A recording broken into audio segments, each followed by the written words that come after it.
Hello students, welcome back. तो आज हम आगे पढ़ेंगे केमिस्ट्री क्लास 11th में। हमने जो लास्ट एंड किया था वही वो एंड किया था हमने डाल्टन एटॉमिक थ्योरी पे, और डाल्टन एटॉमिक थ्योरी पढ़ी थी। आज का हमारा जो टॉपिक है वो है मॉडर्न एटॉमिक थ्योरी।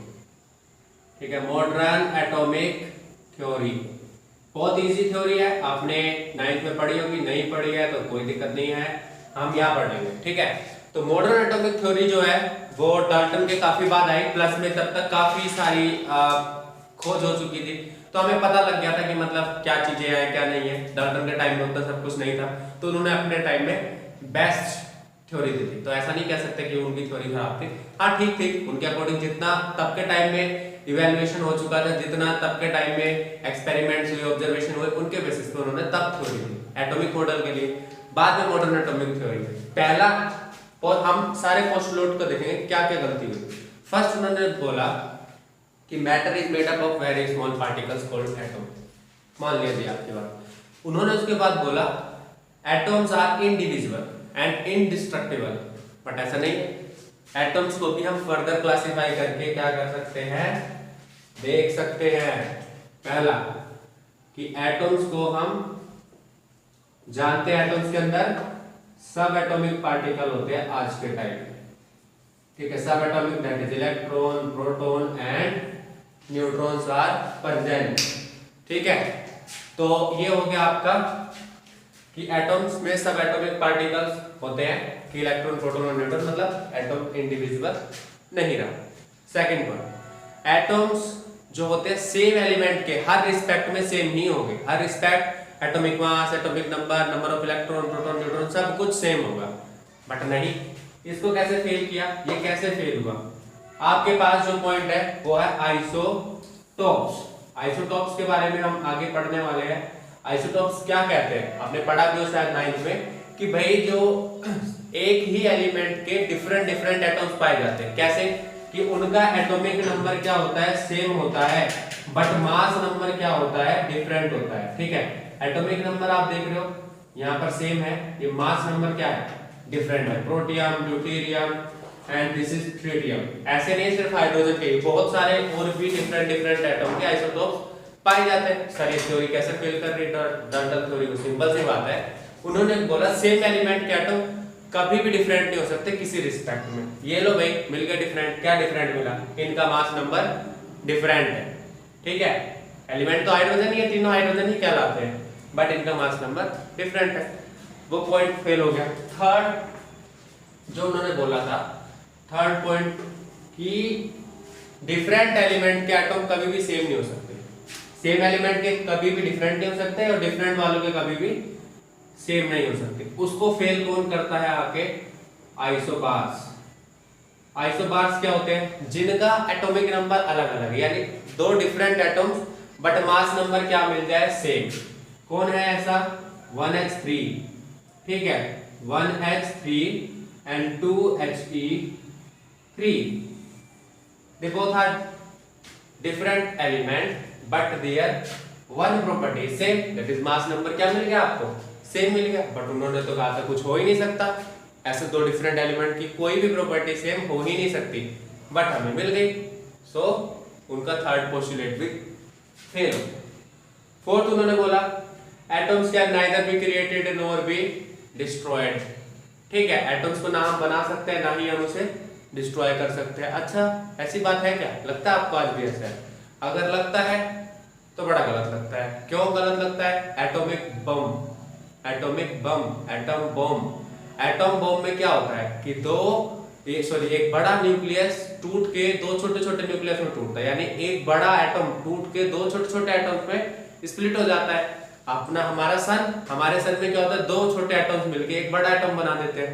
तो एटम, अब आप नहीं कह सकते कि law of conservation of atom exist करता है।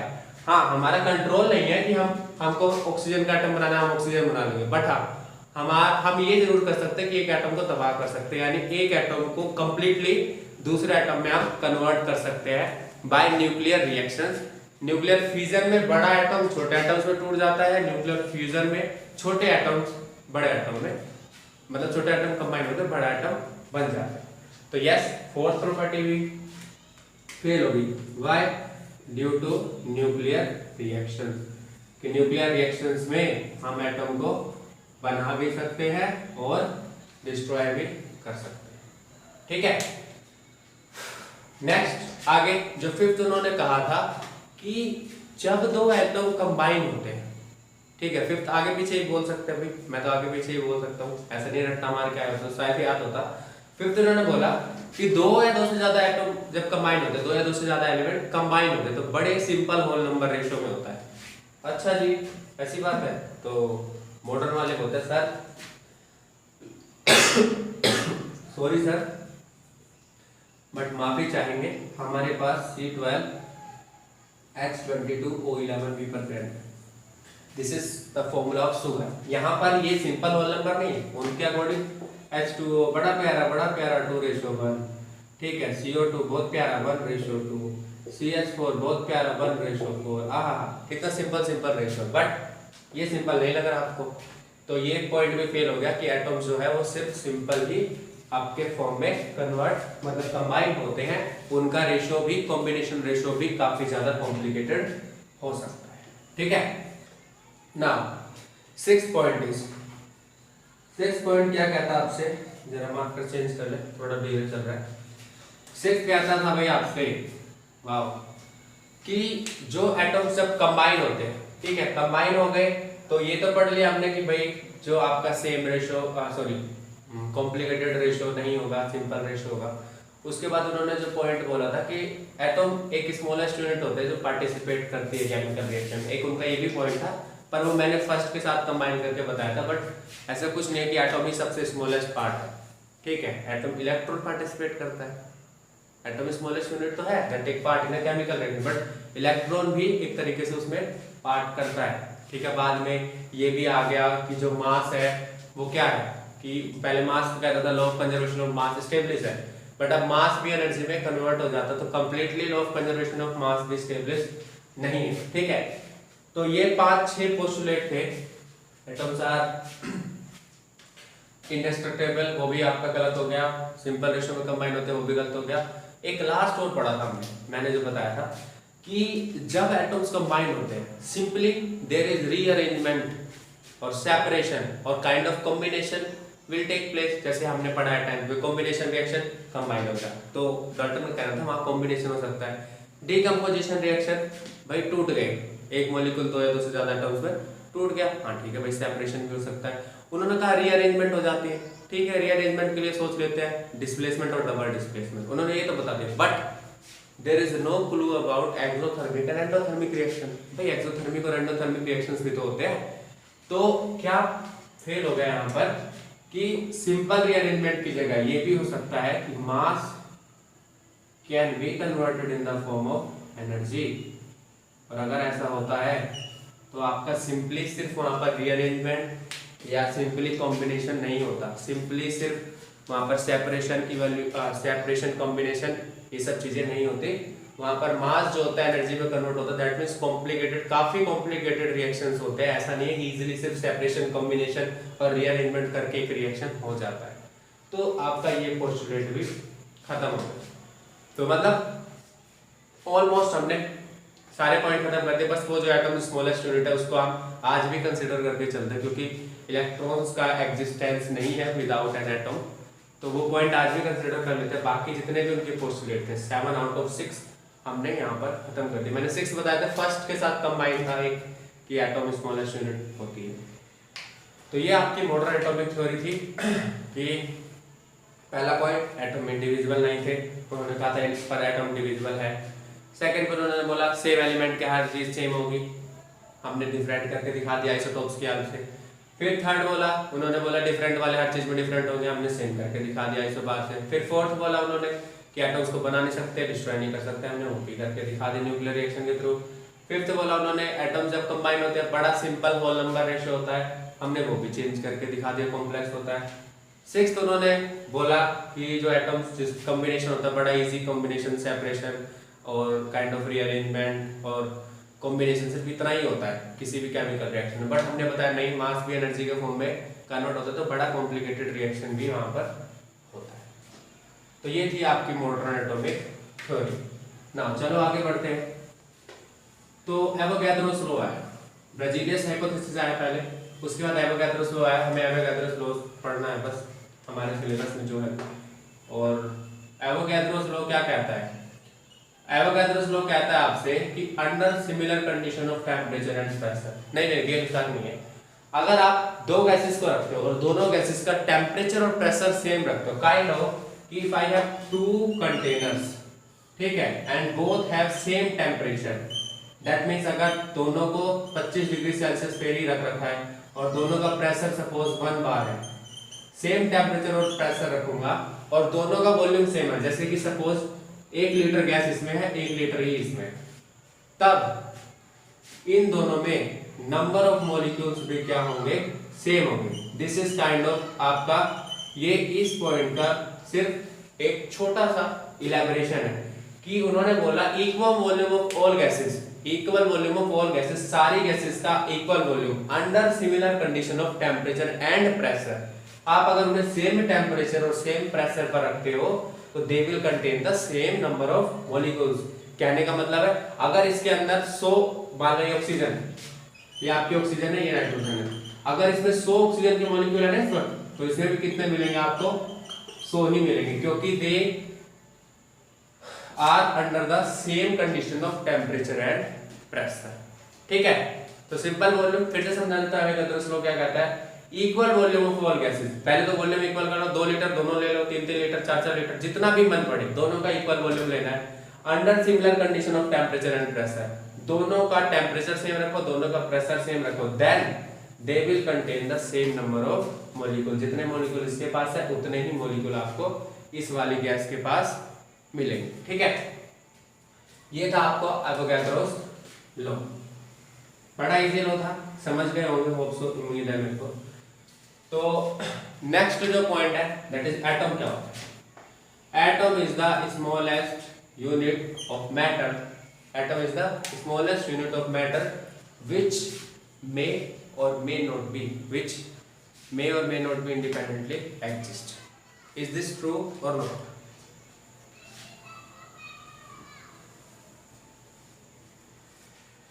करनी बहुत अच्छो, ठीक है, पावर खराब हो जाए तो कोई बात नहीं, चलता है। तो एटम की बात कर रहे थे हम, which may or may not be independently exist। इसका मतलब है कि कुछ एटम्स होते हैं जो इंडिपेंडेंटली यानी अकेले रह सकते हैं और कुछ एटम ऐसे होते हैं जो इंडिपेंडेंटली नहीं रह सकते। कैसे सर? जैसे गैसेस होते हैं, गैसेस आर बाइवेलेंट। आप अकेला हाइड्रोजन नहीं रख सकते, अकेला ऑक्सीजन नहीं मिलेगा आपको, they are always in pair. But अकेली नोबल गैसेस मिल जाती है आपको, आर्गन अलग मिलता है घूमता हुआ, हीलियम अलग मिल जाता है, हीलियम 2 नहीं मिलेगी, हीलियम अलग मिलेगा, लिथियम अलग, मेटल्स जो होती है अलग रह लेती है। तो एटम्स जो होते हैं इंडिपेंडेंटली रह भी सकते हैं और इंडिपेंडेंटली नहीं भी रह सकते। तो atoms is the smallest unit of matter which may or may not be independently exist। ठीक है, एटम के बाद आता है बेटा आपका मॉलिक्यूल। तो हमने जनरली 9th में छोटी सी डेफिनेशन पढ़ी थी कि मॉलिक्यूल क्या होता है। Molecule is just the group of atom, 2 or more than 2 atoms combined together to form a molecule। भाई ये एक केमिस्ट्री की डेफिनेशन है कि वो एक केमिकल फॉर्मूला करते हैं, बट अगर आप मॉलिक्यूल बोलते तो 2 या 2 से ज्यादा एटम के ग्रुप को हम मॉलिक्यूल बोल देते हैं। हम यहाँ क्या बोलेंगे? मैटर का स्मॉलेस्ट पार्ट है मॉलिक्यूल भी, ठीक है, मैटर का स्मॉलेस्ट पार्ट है मॉलिक्यूल भी, ठीक है।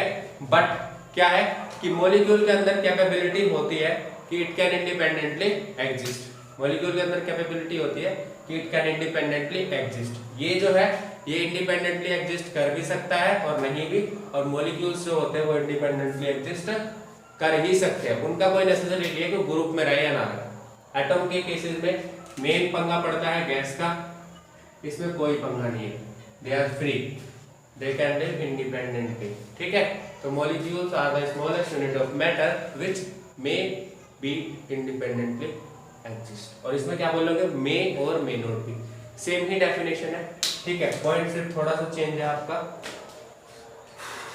तो ये आपका हो गया मॉलिक्यूल। अब मॉलिक्यूल 2 टाइप के होते हैं। फर्स्ट आपका होमो एटॉमिक, ठीक है, सेकेंड आपका hetero atomic. So homo atomic and hetero atomic. Homo atomic वो मॉलिक्यूल होते हैं जो सेम टाइप के एटम से बने, जैसे कि H2 है, H2 में दोनों हाइड्रोजन है, ये एक मॉलिक्यूल है, O2 है, ये एक मॉलिक्यूल है। तो जनरली गैसेस आर बाइवैलेंट, तो आप उनका एग्जांपल ले सकते हो कि they are molecules and made up of same type of element और सेम टाइप ऑफ एटम। ठीक है, सेम टाइप ऑफ एलिमेंट या सेम टाइप ऑफ एटम से बने हुए, they are homo atomic. And hetero atomic जो कि डिफरेंट एटम से मिलके बने होते हैं, कैसे HCl, HBr, CO2, they all are made up of more than one type of element। एक तरीके से ज्यादा आप टाइप ऑफ एलिमेंट से जो मिलके मॉलिक्यूल्स बने होते उसे हम क्या देते हैं, हेटेरो एटॉमिक मॉलिक्यूल। ठीक है, तो होप सो आपको मॉलिक्यूल वाला पॉइंट क्लियर हुआ होगा। होमा नहीं है, होमो है, तो homo atomic and hetero atomic, तो homo atomic molecule and hetero atomic molecule आपको होप सो मेरे को लगता है समझ में आ गया।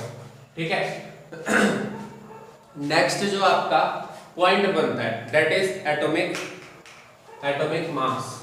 ठीक है, एटॉमिक मास कंसेप्ट बड़ा इजी है, बस समझ जाइएगा, समझ गया तो जिंदगानी बन जाएगी, नहीं समझे तो बेटा भटक जाओगे। एटॉमिक मास बड़ा इजी कंसेप्ट है, मक्खन कंसेप्ट है, समझ गए तो। एटॉमिक मास क्या है बेटा कि देखो, हम अगर एटॉम का मास कंसीडर करने जाए ना तो क्या करेंगे, इलेक्ट्रॉन प्रोटॉन न्यूट्रॉन सबको जोड़ देंगे।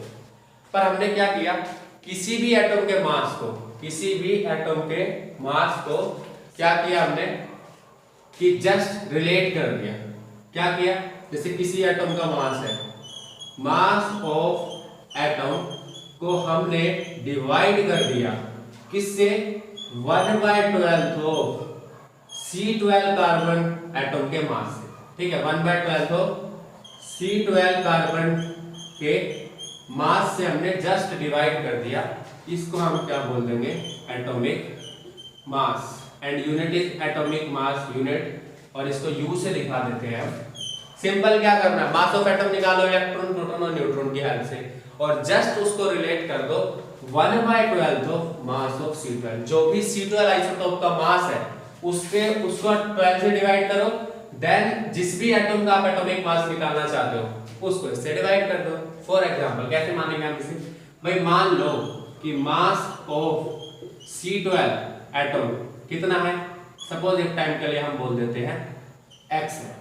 ठीक है, अब आपको निकालना है suppose atomic mass of, suppose निकालना हमें कि फ्लोरीन का निकालना है।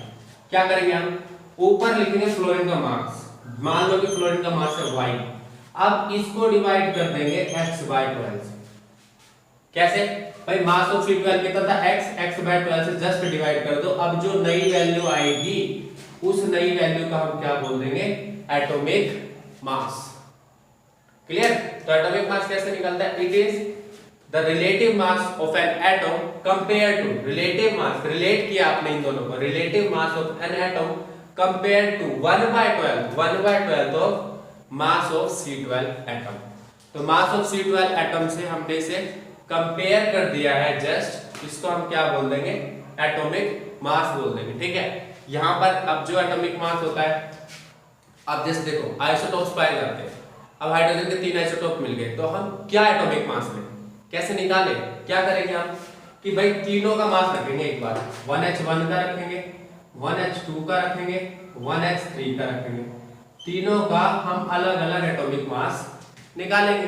फिर क्या करेंगे, जो भी अबंडेंसी है, अबंडेंसी मतलब भाई हाइड्रोजन, ये प्रोटियम कितना परसेंट पाया जाता है, 100% का, हाइड्रोजन कितना परसेंट पाया जाता है 100% में से, और ट्रिटियम, ये वाला ट्रिटियम जो है वो कितना पाया जाता है 100% का, जस्ट उसकी हेल्प से निकालेंगे। पहले ये समझो, ये एटॉमिक मास क्लियर हो गया, mass of atom 1/12 of mass of C12 से डिवाइड कर दो, उसको हम एटॉमिक मास बोल देंगे। मास ऑफ एटम और एटॉमिक मास सेम चीज नहीं है, मास ऑफ एटम अलग चीज हो जाती है। ठीक है, बोलने में हम सेम बोलते चले जाते हैं। अब कैसे हम आपसे कह रहे हैं 1H1, 1H2, 1H3, देखने में अच्छा लगे इसलिए इधर दिख रहे हैं। अब क्या है, सपोज इसका मास आता है 1.02, ठीक है, मान लो हम x मान लेते हैं, कहीं फिर वो कोई दिमाग लगाने वाले बहुत बच्चे आते हैं, कहते हैं अच्छा ये कैसे निकालें, x1 आ गया, इसका मास x2 आ गया, इसका मास x3 हो गया। ठीक है, अब परसेंटेज कितना परसेंटेज एबंडेंसी है। एबंडेंसी का मतलब है कितना परसेंट नेचर में पाया जाता है। 100% का सपोज 99% ये पाया जाता है, हाफ नहीं तो 1/3% ये पाया जाता है, लिख देता हूँ मैं। तो 8% बचा ना, तो 0.75% ये पाया जाता है और 0.25% अगर ये पाया जाता है। अब हम कैसे निकालें भाई एटॉमिक मास? किसी ने बोला एटॉमिक मास ऑफ हाइड्रोजन लिखो, आप इसका लिख देते हो, मैं इसका लिख देता हूं, क्या हम दोनों गलत है? नहीं।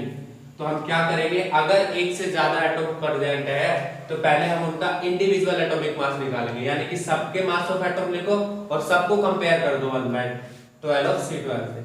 देन यहां पर हम क्या निकालेंगे, एवरेज एटॉमिक मास।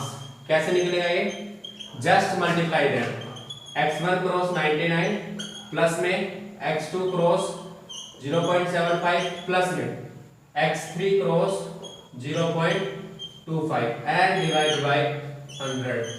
ठीक है, अगर इस तरीके से दे रखा है कि भाई सबका मास दे दिया आपको, सबकी एबंडेंसी दे दी, just multiply them and add them and divide कर दो इसे 100 से, क्योंकि परसेंटेज लाया। क्योंकि भाई देखो एक एटॉम एक से ज्यादा फॉर्म में पाया जा रहा है तो सबके एटॉमिक मास वैलिड है, तो हम क्या करते हैं, एवरेज निकाल देते हैं सब।